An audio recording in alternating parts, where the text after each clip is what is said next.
Kebahagiaan itu adalah absolute good cirinya. Absolute good itu kebaikan puncak. Itu kebahagiaan. Tidak ada lagi yang dituju selain itu. Itu sambungannya yang kedua. Karena kebahagiaan adalah tujuan hidup. Apapun yang kamu lakukan dalam hidupmu, katanya Farabi, sebenarnya kan sasaran tembaknya cuma satu. Kamu pengen bahagia, entah kamu sadari apa enggak. Enggak ada orang yang nyari susah selama dia masih waras. Kecuali enggak waras. Cita-citamu apa? Saya pengen stres, Pak. Enggak ada. Semua orang pengen bahagia. Saya pengen depresi, Pak, tidak ada. Saya pengen gila, Pak, tidak ada. Setiap orang secara fitrah dia pasti ingin bahagia. Dan kalau sudah bahagia selesai, dia tidak pengen apa-apa lagi sesudah itu. Maka dia disebut absolute good. Kebajikan puncak itu kebahagiaan. Kamu jujur, kamu tekun, kamu rajin, kamu sabar. Itu kan sebenarnya finalnya adalah dengan tekun, rajin, sabar, kamu pengen bahagia. Oke, dan memang Allah merancang manusia untuk biar dia bahagia. Tujuan Allah bikin kita di bumi ini kan untuk biar kita bahagia. Allah ingin kita seneng. Makanya Allah ngasih banyak fasilitas yang cocok untuk kita hidup.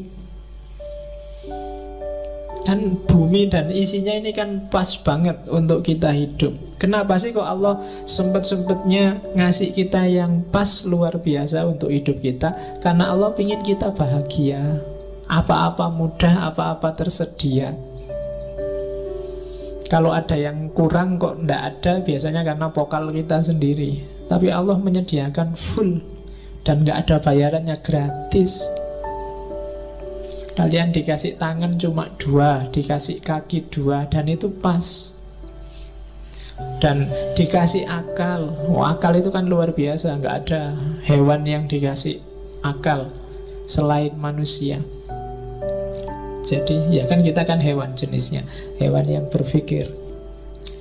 Jadi Tuhan menciptakan kita itu untuk bahagia. Maka barang siapa galau, bete, sumpek, sedih, kamu sebenarnya sedang melecehkan Tuhan. Kamu sebenarnya sedang menyinggung perasaannya Tuhan.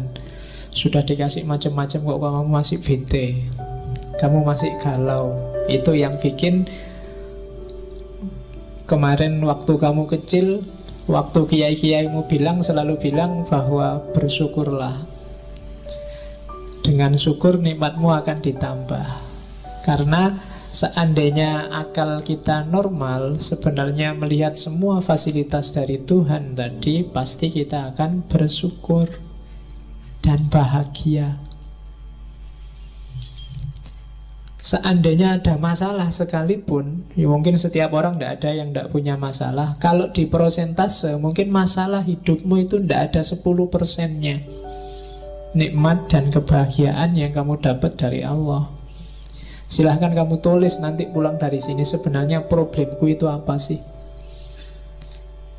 Tesis yang tidak selesai-selesai, atau skripsi yang tidak mulai-mulai, atau apa. Itu problem-problemmu kan seputar-seputar itu aja. Pacar yang nggak dapat-dapat, atau yang sejenis itu kan. Lu itu kalau di persentase dari 100% variabel hidupmu, paling tidak ada 10%-nya. Kamu masih bisa makan enak, masih bisa mandi seger, masih bisa minum teh manis, masih bisa. Banyak orang yang manis saja nggak boleh, teh juga nggak boleh, air putih banyak-banyak nggak boleh, ya kan? Tidur nggak bisa, ngerokok padahal pingin nggak boleh. Ya, bukan banyak yang kayak gitu. 80% hidupmu dan dengan 20% masalah, itu ya tetap kamu harus bersyukur. Maka katanya Farabi, enggak, Allah menciptakan kita untuk bahagia. Maka jangan bikin dia tersinggung. dengan kamu tiap hari mengeluh, saya bete, saya galau, aku lagi ndak mood, aku lagi ini. Padahal apa sih yang gak dikasihin Allah padamu? Tahsilus sa'adah. Jadi capailah kebahagiaan biar Allah seneng. Kayak kalian itu loh, kalau ngasih seseorang, bantu seseorang, dan yang dibantu kok terus alhamdulillah sampean bantu sekarang hidupku beres, aku urusanku selesai semua, yang bantu kan juga seneng. Tapi kalau kamu bantu orang, yang dibantu merengut, terus sumpek, terus iya sih terima kasih dibantu, tapi yo masalahku masih banyak, itu yang bantu juga jadinya nggak enak hati. Jadi bahagialah. Allah menciptakan kita untuk bahagia. Tidak usah terlalu dipikir masalahmu yang hanya 10-5% itu. Kalau ada solusi ya diambillah solusi itu. Kalau nggak ada ya dipikir lagi. Kalau buntu ya dinikmati aja masalahnya. Itu lebih enak. Kan sekarang biasanya yang bikin kamu sumpek kan nyari jalan keluar. Saya nyari jalan keluar nggak nemu-nemu Pak. Ya sudah, kalau nggak nemu ya nggak usah dicari. Oh nggak nemu, dinikmati aja masalahnya. Tesis nggak selesai-selesai ya sudah, ditunggu aja. Sopo ngerti dapat surat peringatan. Loh ya kan, kalau dapat surat peringatan kan nanti gerak sendiri. Oke, jadi yang kedua itu. Yang ketiga rumusnya dari tahsilus sa'adah, semua yang membuat seseorang bahagia itu baik. Tapi semua yang bikin kamu galau, bete, itu kebalikannya, pasti tidak baik.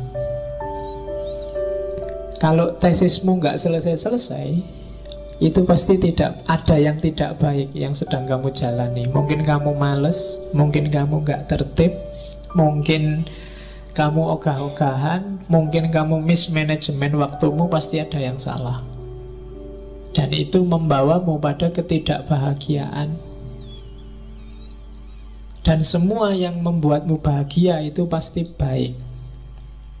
Kok ada yang tidak baik tapi membuatmu bahagia, hati-hati, awas ketipu. Itu jebakan. Hakikatnya dia jelek. Misalnya, Pak, kemarin saya nyontek, akhirnya nilaiku A, Pak. Oh itu iya, nilaimu A, tapi hati-hati. Dalam praktek hidup yang sejati, awas keliru. Misalnya kamu harusnya levelmu nggak IP 4, tapi IP-mu 4. Orang anggap kamu pinter, padahal ternyata enggak. Itu bahayanya, silahkan dinikmati sendiri. Banyak bahayanya, panjang. Jadi pokoknya yang bikin kamu bahagia pasti baik. Kok kamu bahagia dengan hal yang tidak baik, itu sebenarnya bukan bahagia, atau sebenarnya itu nikmat sementara, ladzat tadi. Tapi resiko tidak bahagianya sangat panjang. Nah, oke. Saya tidak sholat, tidak apa-apa itu Pak. Aku tidak puasa, biasa aja kan. Tidak masalah, Allah juga nggak cerewet, nggak marah-marah. Nah iyalah, kamu ngitungnya sekarang. Tapi mungkin ada efek yang tidak kamu sadari. Karena ketika Allah nyuruh sesuatu, itu mungkin rahasianya tidak sekarang saat ini, tapi ada skenario yang dibikin sendiri oleh Allah untuk mekanisme hidup kita. Karena Allah pasti tidak butuh sholatmu, tidak butuh puasamu, tidak butuh zakatmu. Jadi segala yang membuat bahagia itu pasti baik. Atau kebalikannya, kalian melakukan kebaikan kok tidak bahagia ya Pak. Ketika kebaikan tidak bikin kamu bahagia, berarti ada misunderstanding. Ada pemahaman dan pengetahuan yang belum kamu jumpai. Kayak di Plato kemarin. Saya jujur Pak, tapi kok sumpek gini hasilnya Pak. Kok malah rumit hidupku. Harusnya jujur itu bikin bahagia, tapi kok bikin aku malah galau. Ada yang keliru dalam pemahamanmu tentang kejujuran dan kebahagiaan dari jujur. Konsepmu mungkin salah. Mungkin bahagia menurutmu apa? Atau jujurmu itu jangan-jangan bukan jujur yang sejati, tapi jujur yang terpaksa. Atau pasti ada yang keliru.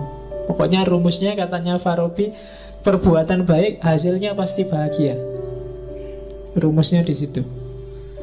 Semua yang bikin bahagia pasti baik. Kalau ada yang enggak, pasti ada yang salah.